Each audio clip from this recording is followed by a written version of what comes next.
भगवान की भक्ति करने जो चलता है, कामदेव क्या ऐसे सैकड़ों कामदेव भी आ जाए उस भक्त की समाधि को डिगा नहीं सकता है। कामदेव ने बहुत प्रयास किया, जब नारद मुनि की समाधि नहीं खुली तब कामदेव समझ गया कि ये कोई साधारण व्यक्ति नहीं, ये बहुत बड़े महात्मा हैं, और यदि मैंने इससे माफी नहीं मांगी तो ये मुझे जलाकर भस्म कर देंगे। तुरंत कामदेव अपनी सारी सेना को लेकर नारद मुनि के चरणों में गिर गया और नारद मुनि की प्रशंसा करने लगा। हे नारद जी, आप महान हो, आप धन्य हो, आप जैसा साधु इस संसार में हमने नहीं देखा। ये प्रशंसा सुनते ही नारद मुनि की आंखें खुल गई। ये नारद की कथा नहीं, हम सब की कथा है। हम लोग इस संसार के धन की आसक्ति से मुक्त हो गए, स्त्री की आसक्ति से मुक्त हो गए और भजन भक्ति में लग गए, लेकिन जैसे ही कोई हमारी प्रशंसा करने लगा फंस गए। नारद के जीवन में यही हुआ।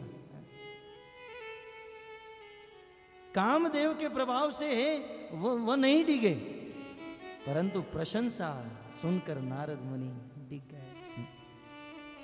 कामदेव ने बहुत प्रशंसा की। नारद मुनि ने कहा, चिंता मत करो, मैं क्रोधित नहीं होऊंगा, आप अपने धाम में वापस चले जाओ।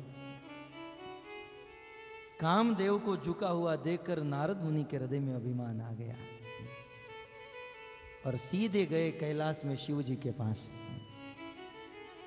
शिव जी ने स्वागत किया। नारद मुनि ने सामने से कहा, महाराज आपने कुछ पेपर वेपर पढ़ा है कि नहीं? क्या हुआ? बोले वो कामदेव आया था, पूरी सेना को लेकर आया था। अब शिव जी ने पूछा नहीं है, लेकिन जिसके हृदय में अभिमान हो जाता है कि मैं कुछ हूं, अहम ममता का भाव आ जाता है, वो खुद अपने मुख से अपनी प्रशंसा करता है। परंतु शास्त्रों का सिद्धांत है, अपने मुख से अपनी प्रशंसा करने वाला व्यक्ति मृत माना जाता है, मरा हुआ माना जाता है। अपने मुख से अपनी प्रशंसा करने वाला व्यक्ति मरा हुआ है। महाभारत इसका प्रमाण है। युधिष्ठिर महाराज का प्रण था, और जब वे अपने प्रण को पूर्ण नहीं कर पाए तब आत्महत्या करने गए। भगवान श्री कृष्ण ने महाभारत में कहा, महाराज युधिष्ठिर, आत्महत्या करने की जरूरत नहीं, अपने ही मुख से अपनी प्रशंसा कर लीजिए, यह आत्महत्या के समान ही है। आपने कामदेव को तो जीत लिया, लेकिन आप क्रोध को नहीं जीत पाए। आपने क्रोध कर दिया और कामदेव को भस्मीभूत कर दिया। लेकिन भोलेनाथ, देखिए मेरा प्रभाव, मैंने काम को भी जीता और क्रोध को भी जीता। दूसरे शब्दों में ये कहना चाहते थे, मैं आपसे भी महान हूं। शिव जी ने परंतु कहा कि वाह, आप तो बहुत महान हो, हैं? कामदेव ने फिर कहा कि नहीं, ये तो आप ही की कृपा है ना। हम लोग जैसे बोलते हैं, हमारा ही रोल कर रहे हैं नारद मुनि। जैसे हम लोग कहते हैं बस आप ही की कृपा से तो ये सब कुछ हो रहा है। किसी के घर पर बैठने जाते हैं ना, तो घर दिखाते हैं, ये घर है, इतनी जमीन है, ये है। हम पूछते बहुत बहुत कुछ आपके पास है। बोले आप ही की कृपा से।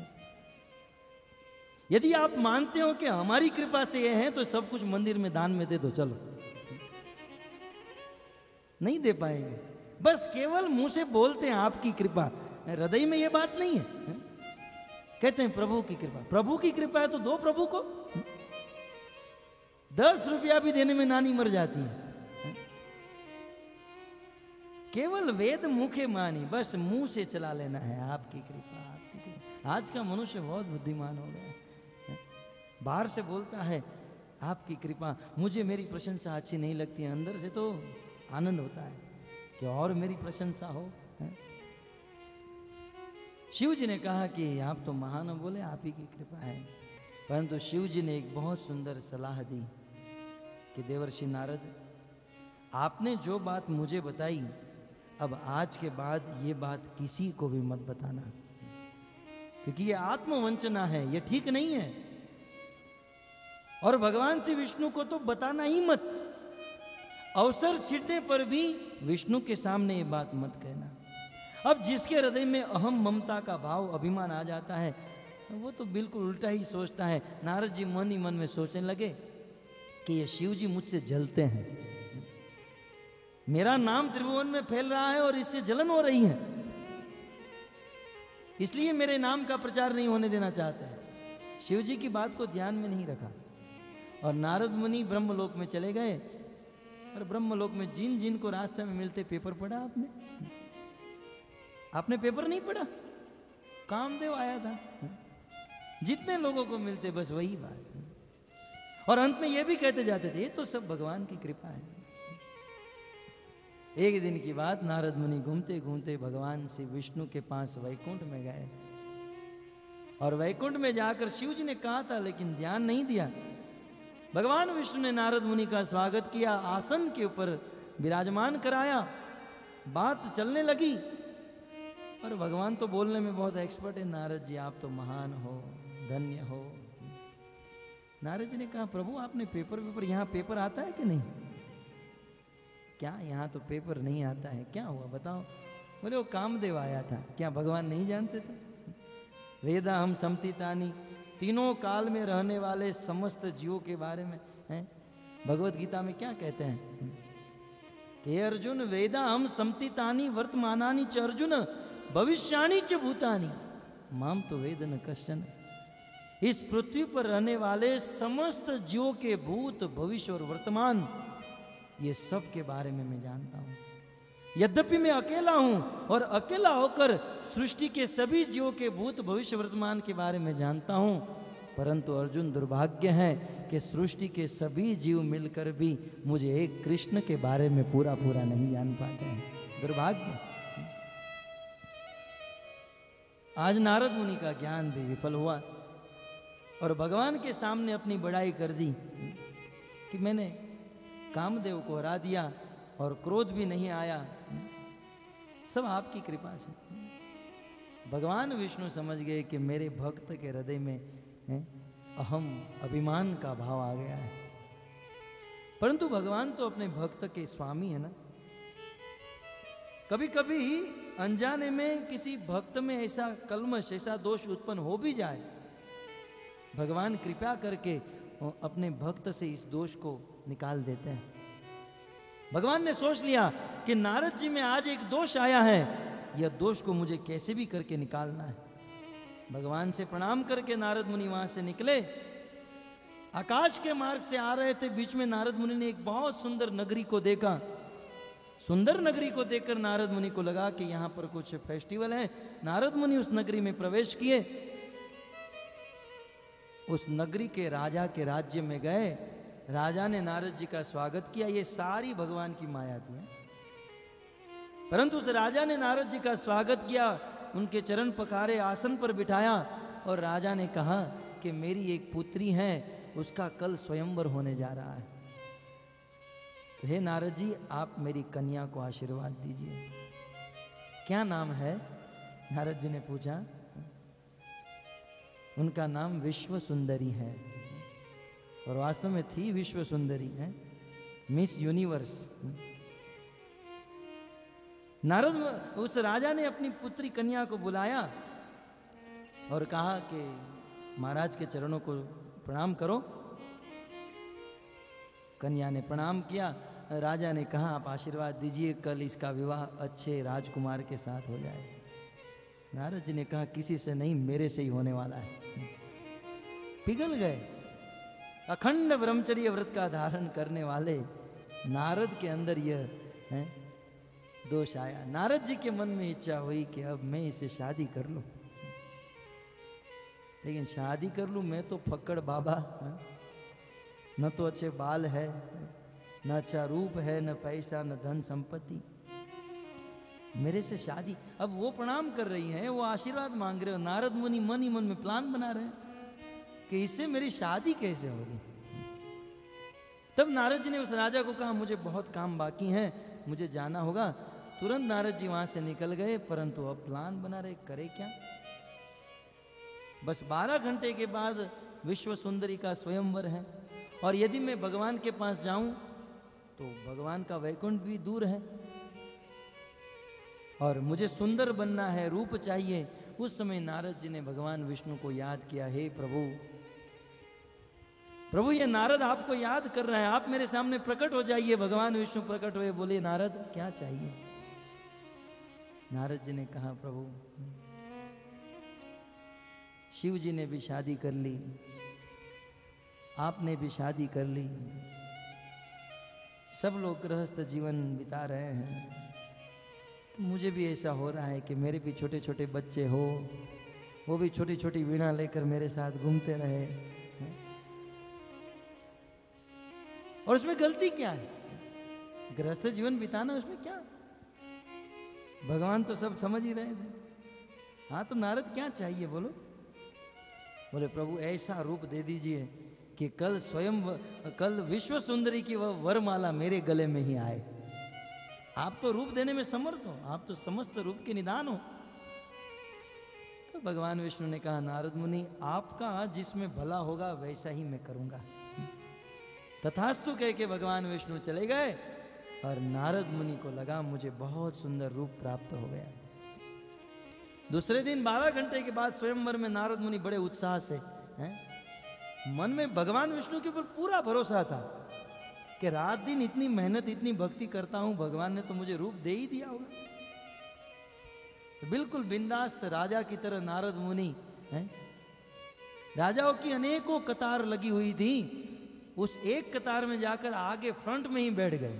बोले बेचारी विश्व सुंदरी को कष्ट नहीं देना है, मैं दूर बैठूंगा तो बेचारी को दूर आना पड़ेगा मेरे पास, अच्छा है पहले आगे ही बैठ जाऊं ताकि जल्दी काम पड़ जाए। अनेकों राजाओं की लाइन थी, कतार थी, उसे एक कतार में आगे नारद मुनि बैठ गए। ढोल नगाड़े पखावत शहनाई तुरही बजने लगे और मंत्री ने आदेश दिया, विश्व सुंदरी हाथ में वरमाला लेकर निकलने लगी। और जैसे ही अपनी सखियों के साथ विश्व सुंदरी आगे आई और नारद मुनि का मुख देखकर विश्व सुंदरी का मूड बिगड़ गया। बोले इसको यहां कौन लेकर आया? ये थर्ड क्लास का आदमी और वो भी ओपनिंग में बिठाया, किसने बिठाया यहां पर? मंत्री को बुलाया, मंत्री से उठाकर बाहर फेंक दो। मंत्री ने समझाया राजा है, माला मत पहना ना। विश्व सुंदरी ने सोचा कि ये कतार में जाऊंगी नहीं, उन्होंने वो कतार ही छोड़ दी, दूसरी कतार में चलने लगी। वो कतार में जो दूसरे राजा महाराजा बैठे थे बोले हमने क्या गुनाह किया है? परंतु जैसे ही विश्व सुंदरी चलने लगी, नारद मुनि के बाजू से होकर गुजरी, नारद मुनि को लगा मेरे गले में आने वाले आधा ऊपर हो गए। विश्व सुंदरी ने नारद जी के गले में वरमाला डालने की बात तो दूर रही, विश्व सुंदरी ने नारद के सामने तक नहीं देखा। जैसे ही विश्व सुंदरी चली गई, बाजू में 2 शिव के गण बैठे थे, हंसने लगे। बोले कांच में अपना थोबड़ा देखा है? कभी अपना मुंह आईने में देखा है? शादी करने आ गए और वो भी विश्व सुंदरी से। बोले कांच तो था नहीं। बोले नहीं था तो जाओ, बाजू में पानी पड़ा है, पानी में अपना मुंह देख कर आओ। जैसे ही नारद मुनि खड़े होकर पानी में अपना मुंह देखने गए तो भगवान ने बंदर का मुख दे दिया था और नारद मुनि को क्रोध चढ़ा। बंदर का मुख दिया, नारद मुनि को क्रोध आया और क्रोध तो नारद मुनि का तब बढ़ा जब उसी कतार में सबके पीछे भगवान विष्णु बैठे थे और विश्व सुंदरी ने वह माला भगवान विष्णु के गले में डाल दी। नारद मुनि का क्रोध और बढ़ गया। बोले इसके 5 स्त्रियां कम थी, एक मेरे लिए छोड़ दी होती तो क्या वांदा था इसको। भगवान विष्णु वरमाला भगवान विष्णु के गले में और भगवान विष्णु गरुड़ जी के ऊपर उस विश्व सुंदरी को बिठाकर चले गए। नारद मुनि ने कहा आज तो मैं इसे छोड़ूंगा नहीं। नारद मुनि भगवान विष्णु का पीछा किए, रास्ते में ही विष्णु को खड़ा कर दिया, पकड़ लिया। बोले तुम कपटी हो, तुम झूठे हो, मैं जानता हूं तुम्हारे भेद को, बाहर से भगवान बनने का नाटक करते हो। समुद्र मंथन में देवता और असुर लोग समुद्र मंथन कर रहे थे।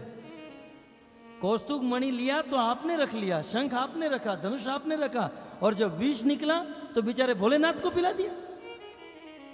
मैं तुम्हारे बारे में सब कुछ जानता हूं। और क्या बिगाड़ा था मैंने आपका? न तो मैंने आपको दुखी किया न परेशान किया, एक लड़की मांगी थी वो भी आपने नहीं दी, बंदर का मुख दे दिया। जाओ, मैं तुम्हें श्राप देता हूं कि आपने जिस बंदर का मुख मुझे दिया है वही बंदर आपकी आने वाली लीलाएं में आपको सहयोग करेंगे। आपने मुझे मेरी पत्नी से विरह करवाया, पत्नी मान चुके थे विश्व सुंदरी को, मेरी पत्नी का विरह कराया आपने मुझे। जाओ, मैं तुम्हें श्राप देता हूं कि आपको भी अपनी पत्नी का विरह सहना होगा। इस प्रकार से नारद मुनि के मुख से श्राप निकल गया और तुरंत भगवान ने अपनी सारी माया को समेट लिया। वो राज्य भाज्य कुछ नहीं था, एक स्वप्नवत एक माया थी, वह हवा हो गया और विश्व सुंदरी भी माया बनकर चली गई। तब नारद मुनि को ज्ञान आया, अरे बाप रे, मैं माया के द्वारा इतना फंस गया। भगवान ने कहा, नारद ये विश्व सुंदरी नहीं है तो माया थी, एक स्वप्न था। नारद जी दोनों हाथ जोड़कर भगवान के चरणों में गिर गए, प्रभु मुझे समझ में आ गया कि मुझे अभिमान हो गया था, मेरे अभिमान को तोड़ने के लिए आपने ये कार्य किया, परंतु प्रभु मुझे क्षमा कीजिए, मैं क्रोध में आकर मैंने आपको श्राप दे दिया।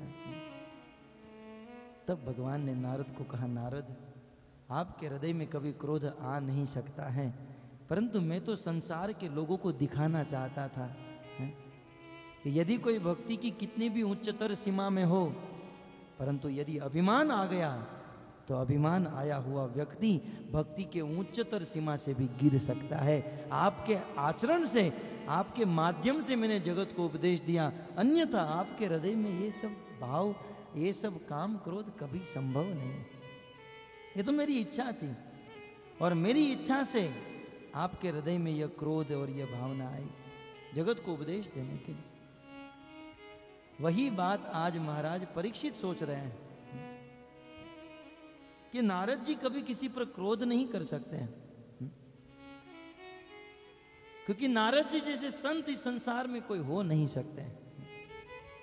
भक्तों, नारद जी के हृदय में जितनी दया है, नारद जी के लिए देवर्षि शब्द कहा गया। ऋषि किसे कहते हैं, संत किसे कहा जाता है? गरुड़ जी ने काकभूषणी जी को पूछा कि हे भूषणी जी बताइए संत किसे कहते हैं, संत की परिभाषा क्या है? तब काकभूषणी जी कहते हैं, पर उपकार वचन मन काया,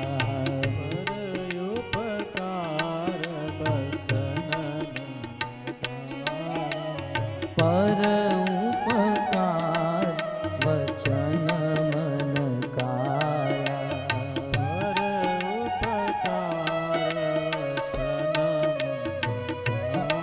भगवान श्री विष्णु के पार्षद गरुड़ जी मानस सरोवर के तट पर काकभूषणी जी को जिज्ञासा करते हैं, बताइए काकभूषणी जी, संसार में साधु साधु साधु तो सब लोग बोलते हैं, लेकिन वास्तव में साधु किसे कहते हैं, संत कौन है? तब काकभूषणी जी उत्तर देते हैं, पर उपकार, पर उपकार वचन मन काया, पर उपकार वचन मन काया, पर उपकार वचन मन काया। गाइए, वचन मन काया, संत सुभाव सहज खगराया, संत स्वभाव हे खगराज, हे गरुड़, संत सुभाव सहज खगराया, संत स्वभाव सहज खगराया, पर उपकार वचन मन काया, संत स्वभाव सहज खगराया। एक खगों के राज गरुड़, इस संसार में जिसका जीवन मात्र दूसरों के लिए है, जो अपनी वाणी से अपनी इंद्रियों से और अपने वचन से मात्र दूसरों के ऊपर उपकार ही करते हैं, उसे संत कहा जाता है। गरुड़ जी, संत का जीवन अपने लिए नहीं होता है, संत का जीवन दूसरों के लिए होता है। हम जैसे अगरबत्ती को देखते हैं, खुद जल जाती हैं लेकिन दूसरों को सुगंध देकर जाती हैं, वैसे संत खुद जल जाते हैं, खुद खाली हो जाते हैं, परंतु दूसरों को कुछ देकर जाते हैं। संत सदैव दूसरों के ऊपर कृपा करते हैं, उनके हृदय में कभी भी क्रोध नहीं आता है। महाराष्ट्र के एक संत जिसका नाम संत एकनाथ, ठंडी के दिन थे, भगवान विठल जी के मंदिर में दर्शन करने जाना था, अतः पंढरपुर में स्थित चंद्रभागा नदी में स्नान करने गए। चंद्रभागा में स्नान कर कर विठल जी का दर्शन करने जा रहे थे। उसी समय 3 मंजिल का एक बिल्डिंग था और तीसरी मंजिल से एक मुसलमान सुबह खड़े खड़े अपने मुंह में पानी लेकर कुल्ला कर रहा था, और संत एकनाथ जब वहां से गुजरे तो उस मुसलमान ने अपने मुख से वह पानी उस संत के ऊपर फेंका, थूक दिया, संत एकनाथ के ऊपर कुल्ला कर दिया। विठल जी का दर्शन करने जा रहे थे, तीसरी मंजिल से उस मुसलमान ने अपने मुख से जल को उनके ऊपर फेंका। वह जूठा जल उनके मस्तक पर गिरते ही फिर से चंद्रभागा में स्नान करने गए। ठंडी के दिन थे, फिर भी उन्होंने दूसरी बार स्नान किया, फिर से विठल जी का दर्शन करने जा रहे थे। पुनः उस मुसलमान ने अपने मुख में जल लेकर संत के ऊपर फेंका। तीसरी बार स्नान करने गए, फिर से फेंका, चौथी बार, 5वीं बार, 50 बार यह कार्य हुआ। और वह संत 50 बार चंद्रभागा में स्नान करने गए, और 50वीं बार स्नान करके जब आ रहे थे, वह मुसलमान तीसरी मंजिल से उतरकर उस संत एकनाथ के चरणों में गिर गया, दंडवत कर दिया, महाराज वास्तव में आप संत हो, मैंने 50 बार आपके ऊपर जूठा जल डाला लेकिन फिर भी आपके हृदय में क्रोध नहीं आया। धन्य हो आप, धन्य हो आप संत को। इसे संत कहते हैं जिसे कभी क्रोध ना आए। हम महाराष्ट्र के हैं ना, इसलिए महाराष्ट्र की बड़ाई करेंगे। महाराष्ट्र के और एक संत हो गए तुकाराम। संत तुकाराम की जीवनी अद्भुत है, निरंतर भगवान का भजन करते थे। एक दिन उनकी पत्नी ने उसे डांटा, रात दिन भगवान का नाम लेते रहते हो, कुछ काम धंधा करना है कि नहीं? जाओ जाकर खेत में बहुत सारे गन्ने उग गए हैं, वो सारे गन्ने काट कर लेकर आओ। भक्तों, उस समय संत तुकाराम खेत में गए, सारे गन्ने को काटा, बोरी बनाकर अपने मस्तक पर लेकर घर पर आ रहे थे। रास्ते में एक लड़का मिला, तुकाराम जी एक गन्ना चाहिए, देंगे? बोले राम जी की चिड़िया, राम जी का खेत, खाओरी चिड़िया भर भर पेट आप ही का है। गन्ना निकाल कर दे दिया। बच्चों का स्वभाव, एक को दिया तो सारे बच्चे आ गए। सबने मांगा गन्ना चाहिए, तुकाराम सबको देते गए, बड़ों ने मांगा देते गए। जब तक घर पर पहुंचे तब तक एक गन्ना बचा। तुकाराम की पत्नी का स्वभाव तो था ही कड़क स्वभाव। घर पर पहुंचे, एक गन्ना बचा। तुकाराम की पत्नी ने क्रोध करके कहा, मैंने पूरे खेत को काट कर लाने कहा था, एक गन्ना लेकर क्यों आ गया? बोले प्रिय, पूरे खेत के गन्ने को काट कर लाया था, लेकिन रास्ते से आ रहा था, लोग मांग रहे थे, मैं कैसे ना कर पाऊं? आखिर ये सब भगवान का है, भक्तों ने मांगा तो दे दिया। और प्रिय एक गन्ना तो बचा है ना। तुकाराम की पत्नी को क्रोध आया और क्रोध से तुकाराम के हाथ से उस गन्ने को ले लिया और उस गन्ने को लेकर जोर से तुकाराम की पीठ पर मारा। गन्ने के 2 टुकड़े हो गए। विचार कीजिए वह गन्ना कितना जोर से मारा होगा, है? इतना जोर से वह तुकाराम की पीठ पर गन्ना मारा, उस गन्ने के 2 टुकड़े हो गए। तुकाराम के बदले हम लोग होते तो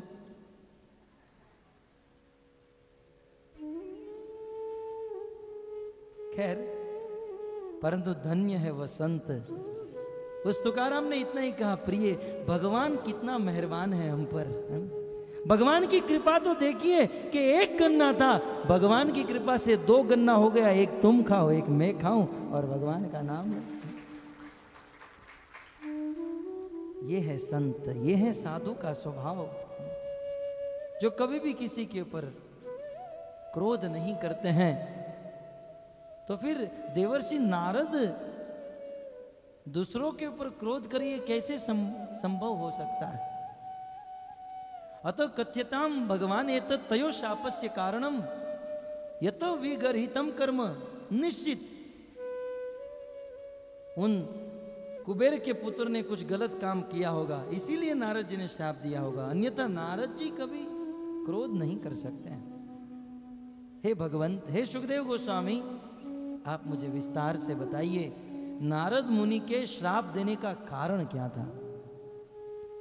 इस श्लोक में महाराज परीक्षित सुखदेव गोस्वामी को भगवान संबोधन दे रहे हैं, सुखदेव गोस्वामी को भगवान कह रहे हैं। श्रीपाद वल्लभाचार्य जी लिखते हैं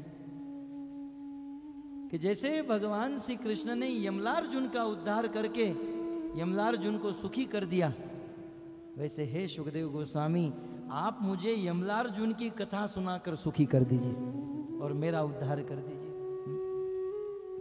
बताइए इसका कारण क्या है। सुखदेव गोस्वामी महाराज परीक्षित को अब विस्तार से यह कथा सुनाने जा रहे हैं। श्री शुक उवाच, सुखदेव गोस्वामी कहते हैं, रुद्रस्य अनुचरो भूत्वा सुद्रुप्त धनद आत्मजो। ये दोनों नल कुबेर और मणिग्रीव धनद आत्मजो, धनद के पुत्र थे। भक्तों, धनद अर्थात कुबेर। 33 करोड़ देवताओं में एक देवता है जिसका नाम है कुबेर, और भगवान ने कुबेर जी को इस संसार का सबसे बड़ा कैशियर बनाया है। इस संसार में हमारे पास जो संपत्ति आती है हमारे कर्म के अनुसार आती हैं, लेकिन वाया कुबेर होकर आती हैं, कुबेर जी के माध्यम से। जैसे बैंक में हमारा ही धन बैंक बैलेंस में होता है, लेकिन उस धन को प्राप्त करने के लिए कैशियर के पास जाना होगा और कैशियर गिन कर देगा। तो इस सृष्टि में समस्त जीवों को धन पहुंचाने का कार्य कुबेर जी का है। अतः कुबेर जी को धनद कहा जाता है। धन माने तो आप जानते हैं, द माने देना, जो धन देने वाले हैं उसे धनद कहते हैं। तो सुखदेव गोस्वामी कहते हैं ऐसे धनद आत्मजो, ऐसे धनद राजा कुबेर के पुत्र थे। अब कुबेर के पुत्र कह दिया, समझदार व्यक्ति समझ जाएगा कि इतने बड़े धनी बाप के बेटे हैं, और प्राय धनी बाप के जो पुत्र होते हैं उसका दिमाग बिगड़ा हुआ होता है। जो मेहनत करके धन कमाते हैं और पिता के धन से जो बड़ाई करते हैं, जमीन आसमान का अंतर है। धनद के पुत्र,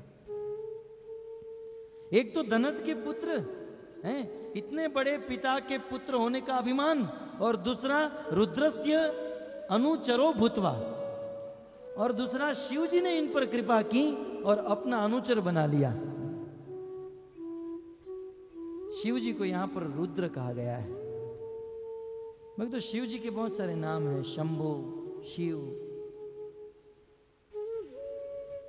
सदाशिव, चंद्रमौली, उनमें से एक नाम है रुद्र। भागवत में वर्णन है शिव जी का नाम रुद्र क्यों हुआ।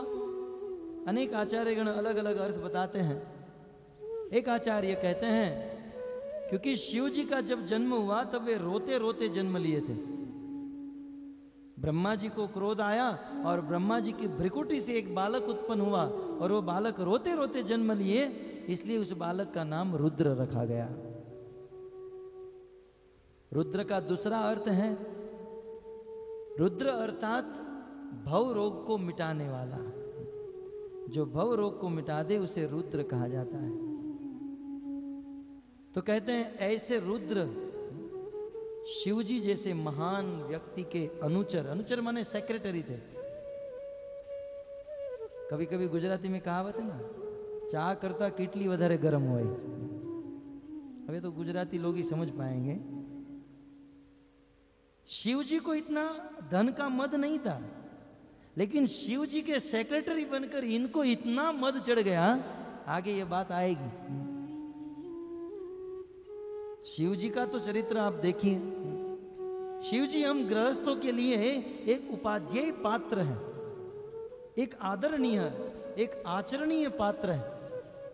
शिव जी हमारी तरह गृहस्थ है, लेकिन फिर भी परम विरक्त है। शिव जी ने दिखाया एक गृहस्थ को किस प्रकार से विरक्त होकर जीवन बिताना चाहिए। और ऐसा नहीं है लोभ के कारण शिव जी धन खर्च नहीं करते हैं। उन्होंने बताया एक गृहस्थ को चाहिए कम से कम सुविधा में अपना जीवन बिता ले। आज तक शिव जी ने अपने लिए रहने के लिए घर नहीं बनाया, एक झोपड़ी भी नहीं बनाई, वृक्ष के नीचे रहते हैं। और जब दूसरों को देने की बात आती है, जब दान देने चलते हैं, तो रावण जैसों को सोने की लंका दान में दे देते हैं। दान करने में सबसे आगे और स्वयं इंद्रिय भोग करने में सबसे पीछे ये है शिव जी, हमारे लिए बहुत अद्भुत आचरण करने वाला पात्र। तो इस प्रकार शिव जी जैसे महान व्यक्ति के ये अनुचर हो गए। तो धनद के पुत्र, पिता के पैसे का अभिमान और शिव जी के सेक्रेटरी होने का अभिमान। कुछ लोग होते ना, नेता के सेक्रेटरी के सेक्रेटरी के सेक्रेटरी होते, लेकिन जमीन से 1.5 फुट ऊपर चलते। मैं मनमोहन सिंह हमारे बस वही है, बस अहंकार ज्यादा होता है। धनी पिता के पुत्र और शिव जी के अनुचर होने के कारण कैलास उपवने रम्ये मंदाकिन्याम मदोत्कटो, शिव जी के कैलास धाम में एक बहुत सुंदर जगह है। रम्य माने रमणीय, जहां जाने से मन रम जाए। कैलास धाम अद्भुत धाम है। कहते हैं उस कैलाश में मंदाकिन्याम, गंगा जी की एक धारा बहती है और उस धारा का नाम है मंदाकिनी। गंगा जी की अनेक धारा है और अलग अलग धारा को संतों ने अलग अलग नाम दिया है। तो शिव जी के कैलाश धाम में मंदाकिनी की पवित्र धारा में मदोत्कटो ये मदमस्त होकर, मतवाले होकर विचरण कर रहे थे। भक्तों, सुखदेव गोस्वामी कहते हैं कि इन कुबेर जी के पुत्र को सुद्रुप्त शब्द बहुत महत्वपूर्ण है। बहुत अहंकार हो चुका था। संसार में कौन ऐसा व्यक्ति है जो धन प्राप्त करके अहंकारित न हो। और इतना अहंकार, इतना अहंकार, अहंकार से अंधे होकर उन्होंने क्या किया। कहते हैं वारुणीम मदिराम पित्वा, इसके पास बहुत धन था, बहुत धन था। तो धन के अभिमान से धन खर्च करके ये लोग क्या करते थे, वारुणीम मदिरा पित्वा, वारुणी नाम की मदिरा पीते थे। इस संसार में बहुत प्रकार की मदिरा है, सभी मदिराओं में श्रेष्ठ मदिरा वारुणी है। श्रेष्ठ माने खराब मदिरा वारुणी है। और ये वारुणी नाम की मदिरा समुद्र मंथन से उत्पन्न हुई थी। और समुद्र मंथन से उत्पन्न होते ही असुर लोग इसे लेकर चले गए थे। तो ये वारुणी वरुण देव के द्वारा उत्पन्न की गई ये मदिरा थी। आज तो ये वारुणी मदिरा का मात्र सैंपल, ये किंगफिशर और इत्यादि ये जो भी शराब इत्यादि है, ये वारुणी का 1% भी नहीं है। वारुणी सबसे श्रेष्ठ मदिरा। और ऐसी वारुणी मदिरा पित्वा, वारुणी मदिरा को पीकर मदा घुरनीत लोचनो, इतनी मदिरा पान की, इतनी मदिरा पान किए कि मदिरा के नशे में चूर हो गए और उनकी आंखें लाल लाल हो गई। और वारुणी मदिरा पीकर उस वारुणी के नशे में चूर होकर स्त्री जने अनुगायत भी, मात्र शराब भी ही नहीं, साथ में स्त्रियों को भी ले लिए और अपने धन के द्वारा उस स्त्रियों को आकर्षित करके उन स्त्रियों के साथ शिवजी के धाम में रमण कर रहे थे। यह कार्य यदि किसी साधारण जगह पर किया होता तो ये पाप थोड़ा कम लगता था, परंतु यह पाप शिवजी के धाम में कर रहे, तीर्थ में जाकर ये पाप कर रहे। मैंने प्रथम दिन ही आपको बताया था, अन्य क्षेत्रे कृतम पापम तीर्थ लोके विनश्यति। अन्य जगहों पर पाप करते हैं, तीर्थ स्थान में आकर यदि हम स्नान करते हैं, तीर्थ में वास करते हैं तो उन पापों से मुक्त हो जाते हैं। परंतु तीर्थ क्षेत्रे कृतम पापम वज्र लेखो भविष्यति। तीर्थों में पाप करने से वो वज्र के समान हो जाता है। शिव जी के तीर्थ में प्रथम पाप वारुणी मदिरा पिए थे और वारुणी मदिरा के साथ साथ स्त्रियों के साथ संग कर रहे थे और स्त्रियों को भी शराब पिलाए, खुद भी शराब पिए। और स्त्री जने, यहां पर स्त्री भी कह सकते थे, स्त्रियों के साथ माने स्त्री भी व्याकरण के अनुसार, परंतु सुखदेव गोस्वामी इतने सतर्क हैं, बोले स्त्री जने। जिन नल कुबेर और मणिग्रीव के लिए स्त्री ही जिनका जन था, स्त्री ही उनका वास्तविक है, वो स्त्रियों के साथ ही रचे पचे रहते थे, स्त्री ही जिसका संग था। हाँ, जन माने वे स्त्रियों का ही संग करते थे, साधु संग नहीं करते थे। और स्त्री का संग करने के कारण शराब पिए थे, स्त्री के साथ संग कर रहे थे और इसी के साथ साथ अनुगायत भी, गाना गा रहे थे।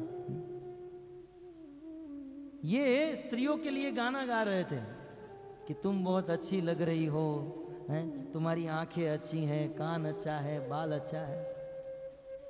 और वहां से स्त्री भी गा रही थी, अनुगायत भी करते हैं, दोनों एक दूसरे के लिए गा रहे थे। ये दोनों पुरुष स्त्री के लिए गा रहे थे और स्त्री पुरुष के लिए गा रही थी, आप भी बहुत अच्छे हो, आपके बिना जी नहीं सकते। इसी को कहते हैं संसार, यही है जगत। स्त्री पुरुष की प्रशंसा करता है, पुरुष स्त्री की करता है। यहीं से संसार की दुर्गति प्रारंभ होती है। और इस प्रकार से शराब पीकर स्त्रियों के साथ गाना गाते हुए, एक दूसरे के गले में हाथ डालकर चुंबन करते हुए, चेरितु पुष्पिते वने, उस मंदाकिनी के निकट एक बहुत सुंदर वन था, उस वन में विचरण कर रहे थे। कहते हैं विचरण करते करते अंत प्रविश्य गंगायाम, शराब पीकर मतवाले होकर स्त्रियों के साथ गाना गाते हुए विचरण करते करते गंगा के निकट पहुंचे और सोचा कि अब थोड़ी देर स्नान किया जाए, विहार किया जाए। मैंने प्रथम दिन कहा था गंगा का आदर होना चाहिए। कुछ लोग इतने मतवाले होते हैं, गंगा में इंद्र तृप्ति करने के लिए प्रवेश करते हैं, जैसे आज नल कुबेर और मणिग्रीव करने जा रहे हैं। उन स्त्रियों के साथ गंगा में प्रवेश किए, अंत प्रविश्य गंगायाम। और गंगायाम श्रीधर स्वामी कहते हैं गंगायाम तत्मध्य, बिल्कुल बीच में पहुंच गए। ऐसे लोग तैरना भी ज्यादा जानते हैं, क्योंकि और कोई काम धंधा तो होता नहीं है, तैरना सीख लेते हैं। और बिल्कुल गंगा के बीचों बीच चले गए उन दोनों स्त्रियों को साथ में लेकर, और गंगा के बीचों बीच जाकर क्या कर रहे थे, अम्भोज वनराजिनी। सुखदेव गोस्वामी उस गंगा की महिमा एक शब्द में बताते हैं कि जिस गंगा में अनेक कमल खिले हुए थे। इसके दो भाव हैं, तात्कालिक मन में स्फुरित हो रहे हैं। एक भाव यह है कि इस गंगा में कमल स्फुरित हो रहे थे, अर्थात ये कमल भगवान के चरणों में चढ़ने लायक थे। जो जल, जो फूल भगवान के चरणों में चढ़ने लायक थे, उस जगह पर ये लोग अपनी इंद्र तृप्ति कर रहे थे। और दूसरा, जब मैं मनन कर रहा था दोपहर को, कि कह रहे हैं कि अम्भोज वन राजिनी, अनेक कमल खिले हुए थे उस गंगा में।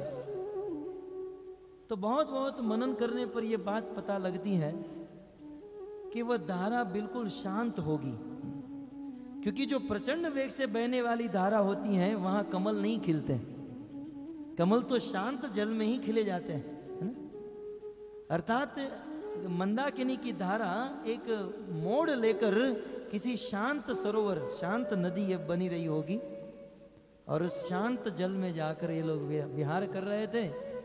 और चिक्रीडतु यवती वीर गजा विव करेणु भी, और ये दोनों कुबेर जी के दोनों पुत्र उस स्त्रियों के साथ नग्न स्नान कर रहे थे।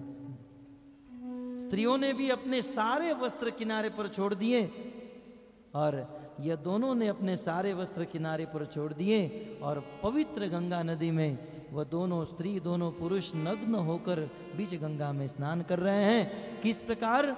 गजा इव करेणु भी, जैसे गजराज हथनियों के साथ स्नान करते हैं, जैसे एक हाथी हथनियों से स्नान करता है, ऐसे ये पशुओं की तरह उस गंगा नदी में स्नान करने लगे। बहुत बड़ा पाप। पहले तो धन का नशा चढ़ गया, ये पाप। दूसरा, शिव जी के धाम में इस प्रकार का कार्य करने जा रहे हैं। तीसरा, निर्वस्त्र होकर गंगा में स्नान कर रहे हैं। चौथा, निर्लज्ज होकर उस स्त्रियों के साथ क्रीड़ा कर रहे हैं। इस प्रकार से पाप में बिल्कुल चूर्ण थे, पूर्ण थे। परंतु सुखदेव गोस्वामी बड़े उत्साह से कहते हैं, उसी समय यदिच्छया च देवर्षि, स्वतंत्र गति से विचरण करने वाले, 24 घंटा अपनी वीणा पर भगवान का नाम लेने वाले नारद मुनि उसी जगह से वहां से गुजरने वाले थे। यद इच्छया, नारद मुनि अपनी इच्छा से वहां पर आए, और यद इच्छा माने भगवान की इच्छा से। यद इच्छा च देवर्षि भगवान तत्र कौरव, हे कुरुनंदन परीक्षित, हे कौरव परीक्षित, भगवान नारद उसी समय उस जगह पर अपनी वीणा पर भगवान का नाम लेते हुए आ रहे थे। सुखदेव गोस्वामी नारद मुनि को भगवान कह रहे हैं। भगवान कहने का अर्थ यह है कि नारद मुनि भगवान की तरह क्रोध भी कर सकते हैं, और नारद मुनि भगवान की तरह कृपा भी कर सकते हैं। जो कृपा करने में समर्थ है और जो श्राप देने में भी समर्थ है, श्राप और कृपा दोनों देने में समर्थ होने के कारण नारद मुनि को भगवान कहा गया। आचार्य गण अनेक टीका लिखते हैं। वल्लभाचार्य जी ने कहा कि भगवान तो उसे कहा जाता है जिसमें 6 ऐश्वर्य हो, है ना। वेद व्यास जी के पिता पराशर मुनि ने व्याख्या दी है, ऐश्वर्यस्य समग्रस्य वीर्यस्य यशस्य श्रिय ज्ञान वैराग्यश्चैव शशनाम भग इति कना। जिसमें 6 प्रकार के ऐश्वर्य परिपूर्ण मात्रा में हो वही भगवान हो सकते हैं। तो क्या नारद मुनि में 6 ऐश्वर्य थे? बोले ऐसी बात नहीं है। जो उस भगवान श्री कृष्ण की भक्ति करते हैं उन भक्तों में कभी कभी ये 6 ऐश्वर्य प्रकट हो जाते हैं। भगवान में ये 6 ऐश्वर्य नित्य रूप से होते हैं, परंतु भक्तों में कभी कभी ये ऐश्वर्य प्रकट होते हैं, इसलिए कभी कभी भक्तों को भी भगवान कहा जाता है। बाकी पूर्ण पुरुषोत्तम तो एक ही कृष्ण है, परंतु कृष्ण के गुण कभी कभी भक्तों में आते हैं, इसलिए भक्त को भी भगवान।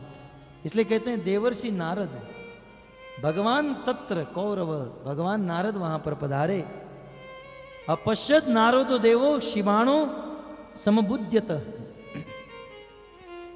नारद मुनि उसी रास्ते से होकर गुजर रहे थे, और दूर से नारद मुनि ने देखा कि ये 2 कुबेर के दोनों पुत्र इस प्रकार से मदमस्त होकर यहां पर गंगा में अपराध कर रहे हैं, विगरहित कर्म कर रहे हैं। उस समय नारद मुनि धीरे धीरे करके उन दोनों के पास पहुंच रहे हैं। तो तम दृष्टवा व्रीडिता देव्यो, नारद मुनि को दूर से आते हुए देखकर ये चारों गंगा के बीच में स्नान कर रहे थे, 2 पुरुष और 2 स्त्री। चारों की दृष्टि नारद मुनि के ऊपर गई, क्योंकि वीणा का आवाज तो दूर से आ रहा था। तो तम दृष्टवा, नारद मुनि को देखकर विड्रिता देवियों, वो दोनों स्त्री जो थी विवस्त्रा शाप शंकिता, वो दोनों स्त्री को लज्जा आ गई। बोले ब्रह्मचारी आ रहे हैं, देवर्षि नारद आ रहे हैं। उस समय वो दोनों स्त्री विवस्त्र थी, उन्होंने वस्त्र धारण नहीं किए थे, परंतु उन्होंने सोचा यदि इस प्रकार से हम यहां पर खड़ी रही तो नारद मुनि हमको शाप दे देंगे। विवस्त्रा शाप शंकिता, विवस्त्र होने के कारण नारद मुनि हमें शाप दे देंगे। इसलिए तुरंत वह स्त्री वहां से भागी और किनारे पर आकर वांसांसी पर्यदो शीघ्रम विवस्त्रो नैव गुह्यको, वो दोनों स्त्री किनारे पर आई और झटपट उन्होंने अपने वस्त्र पहन लिए। श्रीपाद श्रीधर स्वामी कहते हैं क्योंकि ये स्त्रियां जानती थी कि जब इस संसार में कोई व्यक्ति पाप करता है तो ऋषियों के द्वारा श्राप मिलता है। विशेष एक आचार्य लिखते हैं, इन स्त्रियों ने अहल्या की कथा सुनी थी। गौतम ऋषि की पत्नी, और विगरहित कर्म करने पर गौतम ऋषि ने अहल्या को श्राप दे दिया था। गौतम नारी श्राप बस उपल देह धरि धीर, चरण कमल रज चाहती कृपा करो रघुवीर। गौतम विगरहित कर्म करने पर गौतम ऋषि ने श्राप दे दिया, तुम पत्थर हो जाओ। कहीं नारद मुनि भी हमें पत्थर न बना दे। विवस्त्रा शाप शंकिता, इसलिए नारद मुनि के शाप की आशंका से ये दोनों स्त्रियां दौड़कर वस्त्र को धारण कर लिया और वहां से दूर चली गई।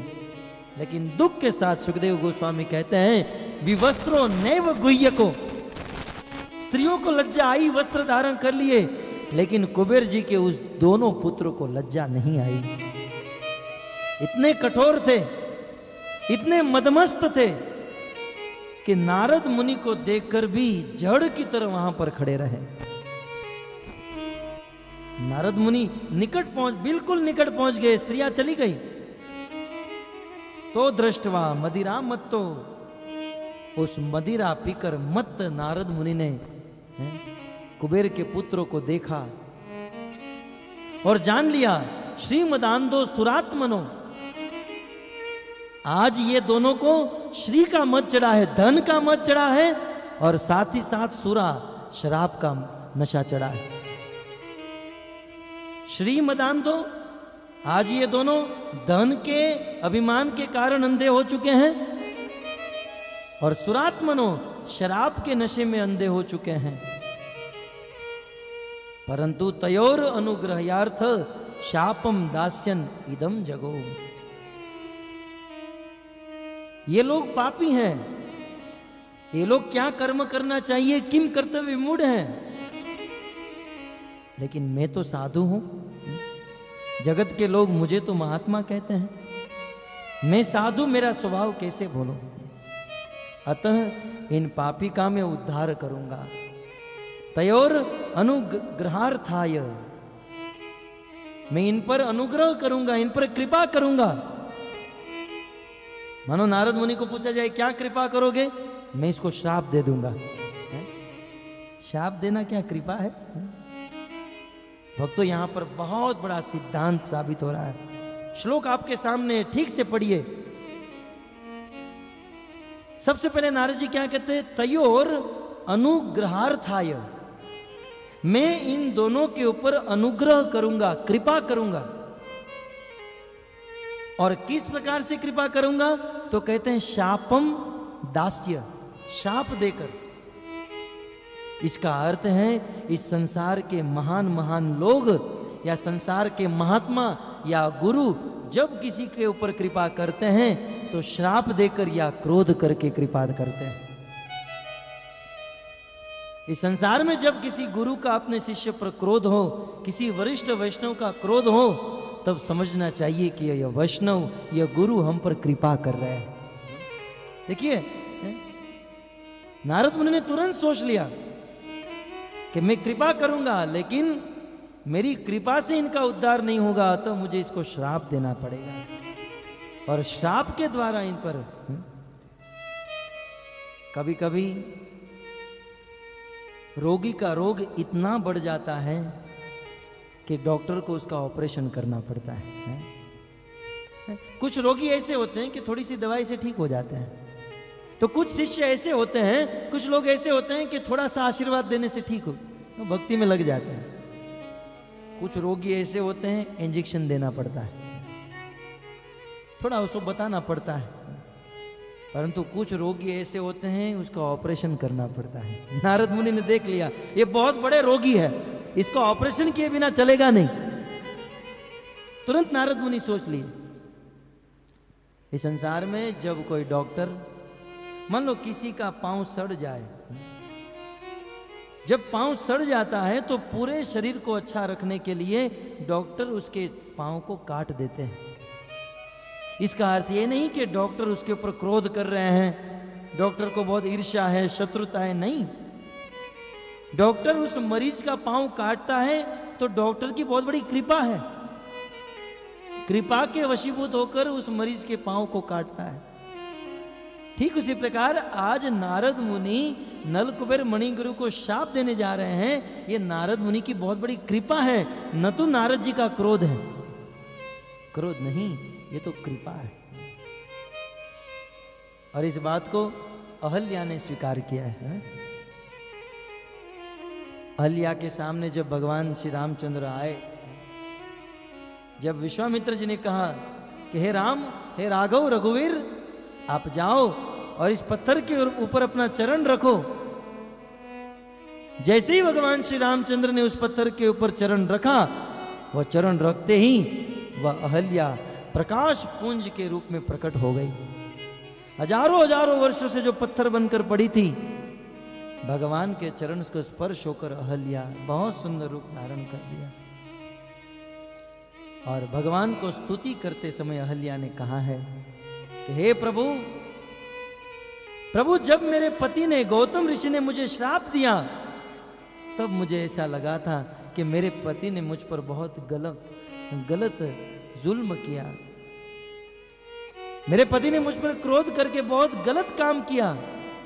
परंतु प्रभु, आज मुझे एहसास हो रहा है कि मेरे पति ने मुझे जो श्राप दिया वो श्राप नहीं, वो तो बहुत बड़ी कृपा थी।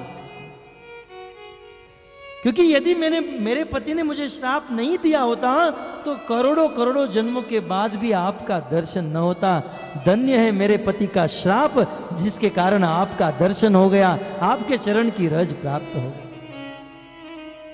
मुनि श्राप जो दीना, अति भल कीना, परम अनुग्रह में माना।